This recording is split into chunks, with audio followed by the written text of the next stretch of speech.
E aí, pessoal, três poemas do Drummond para tentar enxergar, para tentar ver com os olhos da poesia, que é um dos olhares importantes, né, que a gente tem para enxergar a realidade, tudo o que está acontecendo agora no Brasil, com tão pouco tempo. Não temos um mês de novo governo, mas toda aquela promessa fascista que estava no discurso agora começa a tomar áreas de realidade. Agora, nossos parlamentares fogem do Brasil com medo da morte. E o nosso presidente, ao invés de proteger institucionalmente, que é o papel dele, proteger o cidadão da violência, faz chacota no Twitter. A grande questão é, como é que eu vou proteger alguém da ameaça se eu sou a ameaça? O nosso presidente é a grande ameaça.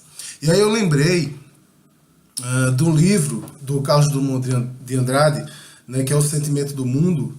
E interessante, esse livro foi escrito no final da década de 30, exatamente num contexto, né, onde o fascismo tomava conta do mundo e causa transtorno às pessoas, causa medo, né, e causa um sentimento de estar ligado a um mundo que está apodrecendo. E o pior sentimento, talvez, que um fascista no poder possa, né, causar nas pessoas é o sentimento de incerteza. Nós não sabemos o que pode acontecer, né? O próprio fascista, ele é incerto. Ele volta atrás no que ele diz, né? Ele diz para amedrontar, ele diz para pôr medo na sociedade e ele volta atrás. E isso tem acontecido correntemente, né? Então, o Carlos Drummond escreve, no final da década de 30, poemas que talvez reflitam muito bem o que nós estamos passando hoje.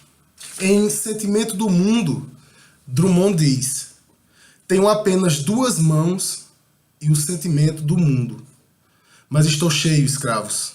Minhas lembranças escorrem e o corpo transige na confluência do amor.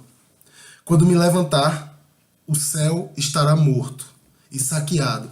Eu mesmo estarei morto. Morto meu desejo. Morto o pântano sem acordes. Os camaradas não disseram que havia uma guerra e era necessário trazer fogo e alimento. Sinto-me disperso, anterior às fronteiras. Humildemente vos peço que me perdoeis.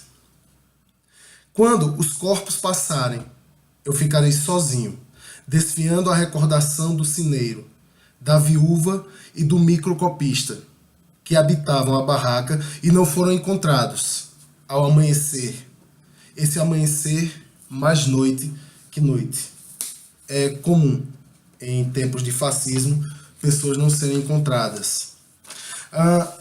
Em outro poema, dedicado aos tempos sombrios que nós vivemos hoje, no mesmo livro, Drummond diz, em Os ombros suportam o mundo. Chega um tempo em que não se diz mais, meu Deus. São tempos de você ficar abismado com as coisas que você vê. Não só com as coisas que você vê de parte do governo, mas com as coisas que você vê de parte do povo, que está tomado por essa magia da violência. Chega um tempo em que não se diz mais, meu Deus. Tempo de absoluta depuração. Tempo em que não se diz mais, meu amor, porque o amor resultou inútil. E os olhos não choram, e as mãos tecem apenas o rude trabalho, e o coração está seco. Em vão, mulheres batem a porta, não abrirás. Ficaste sozinho, a luz apagou-se, mas na sombra teus olhos resplandecem enormes. És todo certeza, já não sabes sofrer, e nada esperas de teus amigos. Pouco importa, vem a velhice. Que é a velhice? Teus ombros suportam o mundo, e ele não pesa mais que a mão de uma criança. As guerras, as fomes, as discussões dentro dos edifícios provam apenas que a vida prossegue, e nem todos se libertaram ainda. Alguns, achando bárbaro o espetáculo, preferiram morrer. Chegou um tempo em que não adianta morrer. Chegou um tempo em que a vida é uma ordem. A vida apenas, sem mistificação.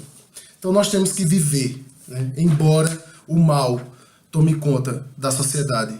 A vida é uma ordem. Viver é uma ordem. Talvez resistir é uma ordem que a gente deve tomar, né, como um ponto de direcionamento na nossa vida. Porque se a gente se entregar à barbárie que está aí, barbárie esta que está citada no poema, talvez a vida seja muito pior se ela não tiver esperança. Então a gente tem que resistir. E aí em tempos em que, né, se você fala, você é ameaçado, se você é contra o status quo, você é ameaçado. Em tempos que parlamentares têm que sair do país, em tempos de medo, Drummond escreve: Congresso Internacional do Medo. Provisoriamente, não cantaremos o amor, que se refugiou mais baixo dos subterrâneos. Cantaremos o medo, que esteriliza os abraços. Não cantaremos o ódio, porque este não existe. Existe apenas o medo. Nosso pai e nosso companheiro. O medo grande dos sertões, dos mares, dos desertos. O medo dos soldados. O medo das mães. O medo das igrejas. Cantaremos o medo dos ditadores. O medo dos democratas. Cantaremos o medo da morte. E o medo de depois da morte. Depois morreremos de medo. E sobre nossos túmulos nascerão flores amarelas e medrosas. Nosso tempo é o tempo do medo.